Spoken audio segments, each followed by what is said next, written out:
เดี๋ยวนี้อยู่ที่บึงท่าหลวงเวลา5 โมงไป10มื้อนี้ก็มาเที่ยวตอ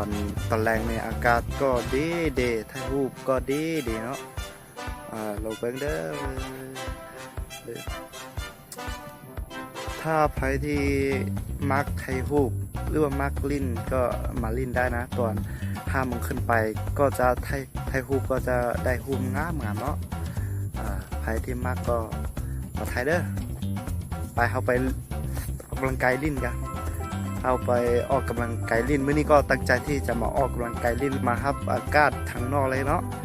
ฉะนั้นถ้าใครมาออกกำลังกายก็มาได้ถ้าพายุใกล้แถวบึงท่าหลวงนี่ก็มาออกกำลังกายได้เนาะ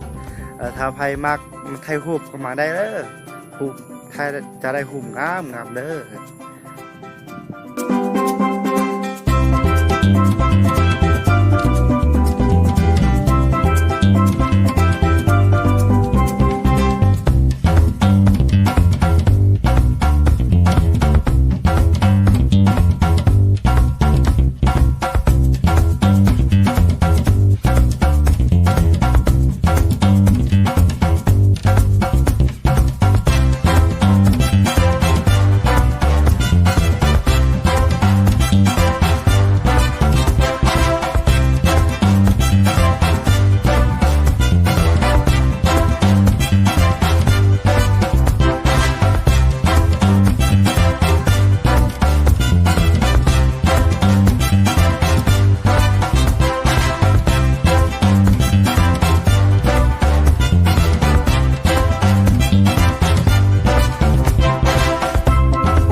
กดติดตามกด Subscribe ช่วยได้เด้อกดติดตามกด Subscribe